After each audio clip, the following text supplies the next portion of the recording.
Hi, welcome to the weekly wrap-up for commercial activity across the Northern Corridor. Here with Mike Shadforth to run through the numbers as they sit at the end of June 30. So we're going to be doing a deeper dive into the year that was, which has been a hell of a year. But to start off right now, we're just going to touch on what June in itself looked like and how that compared against May. So just give you we've got the key numbers here, and as you can see with the green, basically everything we measure is on the improve at the moment. The only thing that's down is the actual number of listings coming to market. But for May last month, we had $1.5 million worth of lease deals signed off, which was almost double that of May. $12.5 million worth of sales, which again up 72% on May.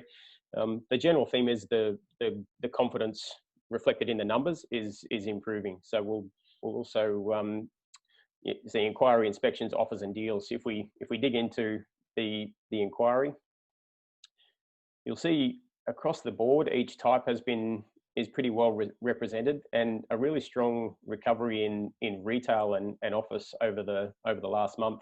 Industrial maintained pretty strong through the whole time, and especially once we saw the home builder grant come in, saw a real spike in inquiry for the 100 to 300 square metre sheds, and particularly the activity on the Sunshine Coast has been the highest that we've ever recorded. So you're seeing that at the coalface there, Mike? We're seeing a big response actually to the home buyer grants from the government.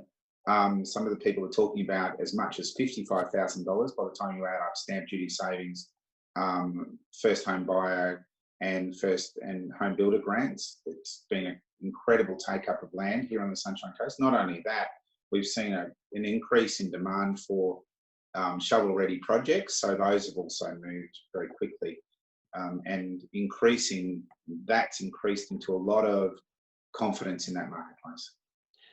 Yeah, and I think that's going to flow through with all of the major residential projects across that Northern Corridor. And I know we've got 3 of our staff are getting ready for their first home now as well, based on what's happening. So across the board, the small sheds are really seeing the benefit of this, but the stock levels are really low now. So especially for owner occupiers. So we've had one sale this week for a small 300 square metre shed that was $100,000 more than the recent sale in the same complex that was about 18 months ago.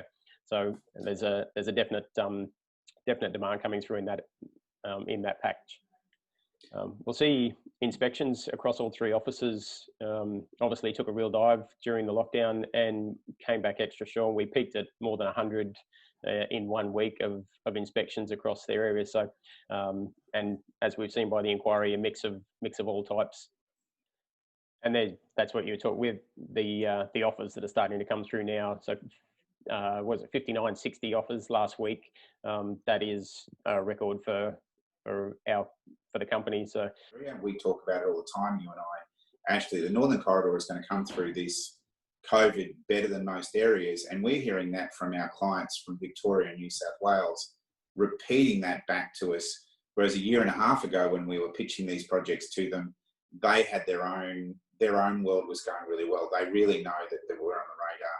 They know, clients of mine knew that the airport had opened, and I wouldn't have expected that to be national news, but certainly anyone in the property game knows that this is the place to be. We're really seeing that with the investment stock as well. So a lot of sight unseen sales. So the Westpac sale on Morayfield Road just settled this week. That was a sight unseen purchase out of Sydney. The Gympie Car Wash sight unseen purchase, and quite a few of the strata, the tenanted strata investments that, especially on the sunny coast through the Aura patch there, just sight unseen, people finding a safe haven in commercial property for their money. When people are starting to see interest rates below 2%, you can understand why the investment into commercial property is such a good idea at this point. The fundamentals, though, is every one of those investors previously was scared about the longevity in the Northern Corridor for those tenants, but now they're seeing this pipeline of work coming from the first home buyers grant all the way through to the infrastructure already in place, and 2 very active councils not competing in any way, but working collaboratively to come up with infrastructure design and construction across the groups, attracting a whole melting pot of demographics, is only building to the power. And then throw on top of that the low value in land. And as you know, Ashley, here on the Sunshine Coast, industrial land is the cheapest in Australia. Yes, and that's actually coming across the whole Northern Corridor with land sales in Aura and Corporate Park East and in Brendale. Ashley, it was interesting the conversation we had the other day with those C-suite executives looking to live on the Sunshine Coast, but still wanting to have that supply of staff in the south. Talking to us about the options of the industrial in the corridor. Yeah, there's a definite trend of owners and managers living on the Sunshine Coast accessing the really abundant white collar, blue collar labour force that's in Moreton Bay and Sunshine Coast, and the support we're now getting out of both councils has been really reassuring to remove some of the hurdles that have been there in the past for new businesses to establish. Ashley, quick question for you. When we have had a big transaction numbers for the month, and you were saying that there's a lot of small deals coming through in that office and retail. That's been surprising. Absolutely, yeah. We expected. Obviously, no one knew what to expect, but one thing that wasn't on our radar was a rapid recovery of office and retail demand in the precinct. But there's been some adjustments in buyers' habits that we expected pure online on sales would transfer into industrial, but the established businesses are pivoting really well in their structure and being able to set up a kind of a front of house, back of house in the retail element that is still allowing them to thrive. If somebody's looking at retail space, they're not speculating on whether it's going to work or not. They know now because the model has changed forever. And so the last point to notice across our region is the actual new properties to market year on year.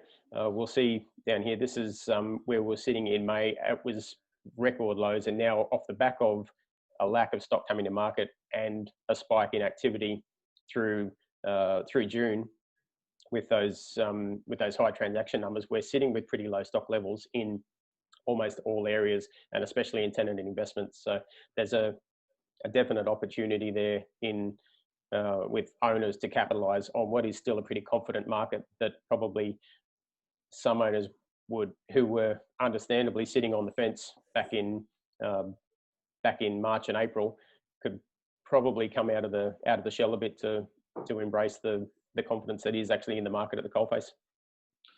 Look, you say it all the time, Ashley, that if you've got a property that doesn't have any doesn't have a lot of issues about it, there's never been a better time to put a property like that on the market. Certainly, there's still complications with properties that have small whales or other issues around them, but there is still markets for that stock as well. But certainly, if you're in a place where you're wondering, has there ever been a better time to liquidate a property? I've never seen two clear graphs. Lack of supply, peak in demand. And we know that the layer of interest from the rest of the country on this northern corridor is spiking, where there's a lot of confidence that we've done the right work in the last 8 years here on the Sunshine Coast and at Moreton Bay to be a place that's prepared for the growth. The infrastructure going into Brisbane, the infrastructure going into the corridor itself, and now being one of those places that got that land supply with Caboolture West, Aura, Harmony, you really are seeing the fundamentals grow so much further than anywhere else. Yep, agreed. All right, it's going to be an interesting year ahead of us. But we'll continue to keep you up to speed each week as the market grows, and keep an eye out for the year that was wrap up that'll be coming out shortly. Thanks.